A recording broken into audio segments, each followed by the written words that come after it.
C'est parti, une aventure près de chez vous, une micro-aventure près de chez vous. Donc je suis à Ternan, chez mes parents, c'est là. Et moi je vais là-haut, dans la forêt de Brou. Et je te raconte tout ça en vidéo.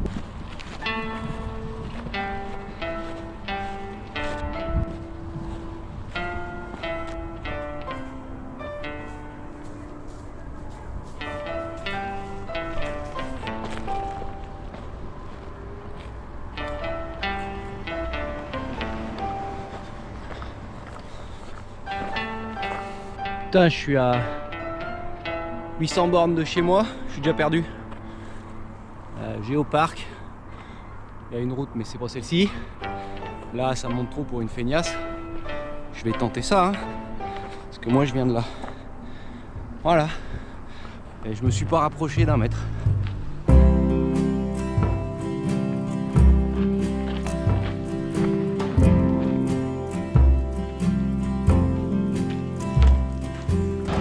Et non, 100% sans route, ce n'est pas possible, puisqu'il faut forcément que je passe de l'autre côté de la vallée, qui est l'artère principale. Mais regarde bien, ici, il y a un passage piéton.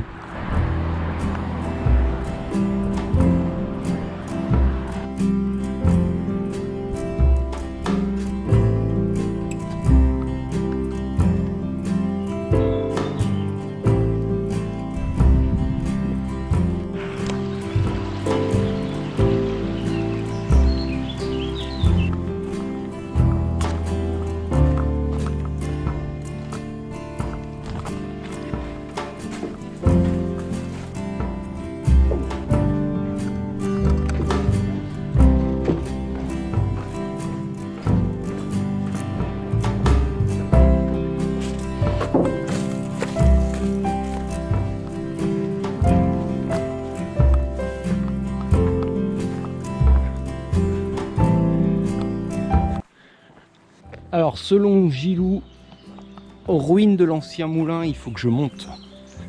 On va dire que c'est là, hein.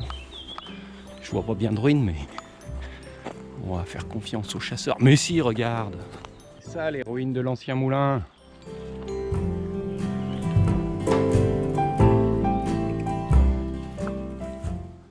Donc là je monte sur l'autre versant, ça y est, on entame les choses sérieuses. Vue sur le château des Bruyères, centre sportif comme dirait le jock.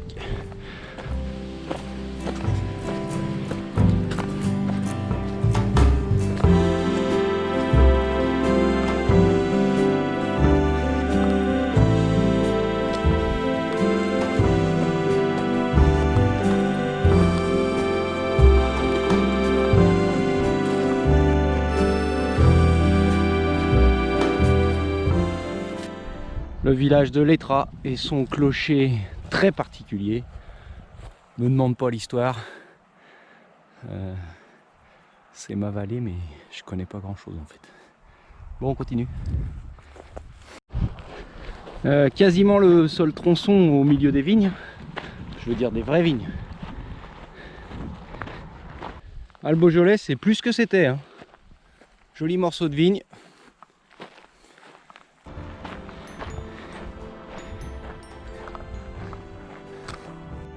Ah, le réchauffement climatique, terrible, c'est terrible. La lavande dans le Rhône, intéressant. Bon, un tout petit bout de route, hein, 30 mètres.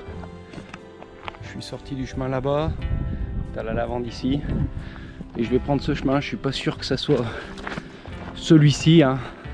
Mais c'est ça quand t'es un gars de la ville, pas avoir peur de se tromper. Oh, la récolte sera belle. Regarde-moi ça. Gilou, tu serais pas foutu un peu de ma gueule là? Il a dit, bonne blague. Faire passer par là. Impeccable. Et là c'est la recoupe qui doit monter. Ça va être même combat. Nickel.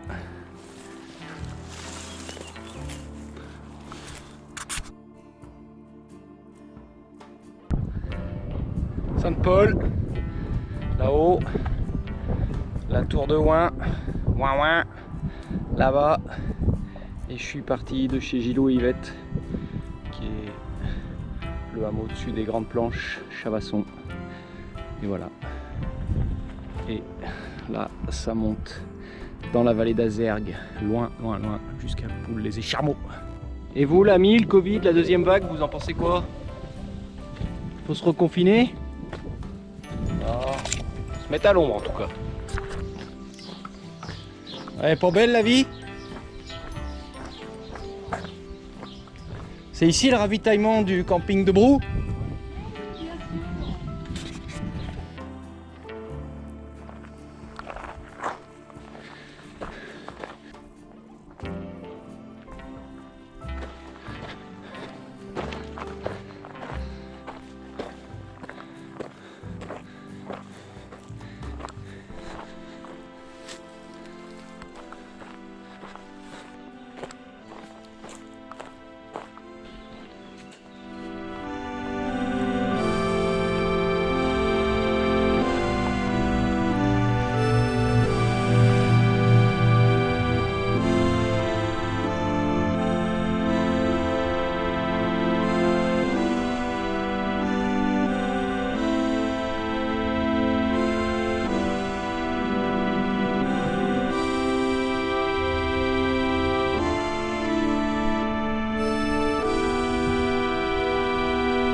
Bon, je te la fais courte, hein. Notre-Dame de la Salette, référence à une église dans l'Isère. Là, tu iras sur Wikipédia. Construit en 1879, en bois. 1880, petite souscription dans le quartier et construction en pierre. Et 1923. Une escarbille venant de la voie ferrée d'un train a mis le feu et tout a brûlé. Et voilà, c'était tout à refaire. Bah, ça a été refait. Une scène religieuse pittoresque. Alors, me demandez pas qui c'est, parce que je serai obligé d'avouer mon ignorance la plus crasse. Ah ouais, puis eux là, hein, ben c'est Maximin et Mélanie. Non, je déconne pas. Maximin et Mélanie, les petits bergers. Et puis il y a Marie. Il y a les petits bergers et Marie.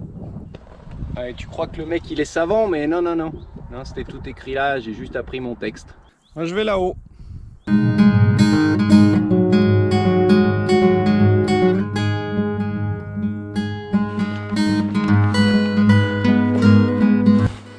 Pas mal pour tirer les palombes, non?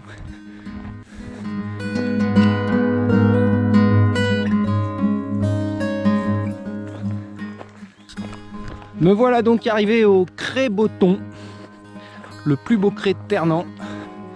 Dixit, mon oncle, sûrement parce que il lui appartient. Donc là je vais prendre la route sur quelques centaines de mètres, mais c'est tout au plus. Le vieux village de Ternant que je domine maintenant, d'où je suis parti chez mes parents, l'ensemble des villas blanches là-bas, le village médiéval de Ouin, et puis toute la vallée d'Azergues qui descend jusqu'à la ville de Lyon. Voilà le panorama. Pareil qu'au tas de bois, je dois prendre à droite.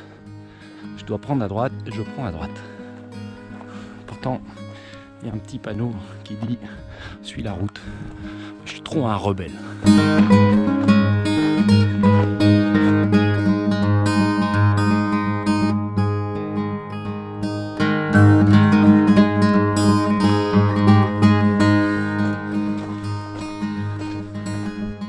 Poste de décollage des parapentes.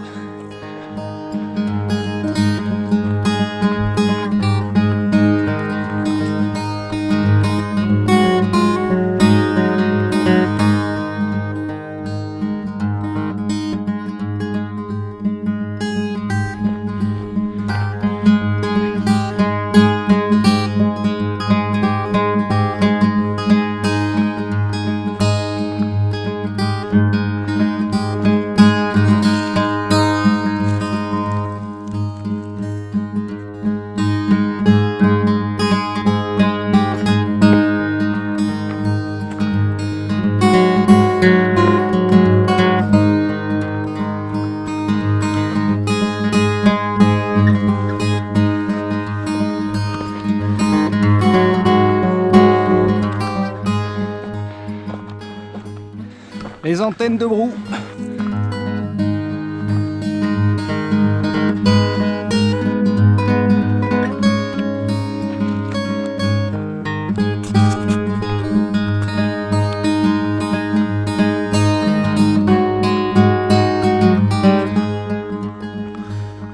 Et voilà, le camping est prévu ici.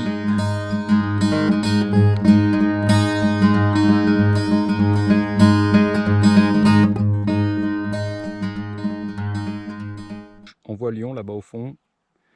Et puis on distingue le massif du Mont Blanc là-bas. Je vais voir à la retouche au montage si je peux te le montrer. On le distingue au fond dans la brume de chaleur.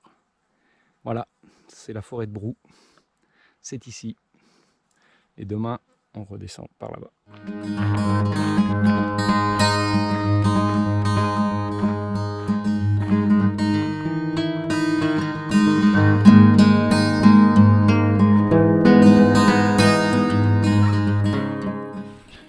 Bon ben, voilà un campement sommaire avec vue. Donc cet épisode s'intitule Une micro-aventure près de chez toi. Le confinement avançant en Colombie, je m'étais promis que si jamais je rentrais cet été, je me ferais une petite aventure dans des lieux qui sont très proches de chez moi mais que finalement je connais très peu. Donc à quoi ça sert de traverser le Sahara, de faire de la motoneige dans le Svalbard ou de naviguer sur l'Orénoque si tu connais même pas la forêt de Brou. Donc c'est des noms qui m'évoquent des choses.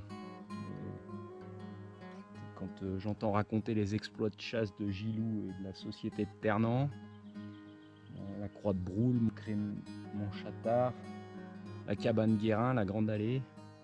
Mais j'avoue qu'à part quand j'étais gamin, j'y ai pas mis beaucoup les pieds. Donc j'ai tenté d'y remédier. Et une bonne odeur de pin, la verdure, la chaleur, je ne regrette pas une seule minute. Voilà, micro-aventure près de chez vous, pensez-y. Bon, et puis une micro-aventure près de chez toi, ben il faut pas se laisser abattre non plus. Alors j'ai emmené un petit pique-nique, hein. Pain de campagne, un bout de fromage. Pour un retour estival en France, c'est une obligation.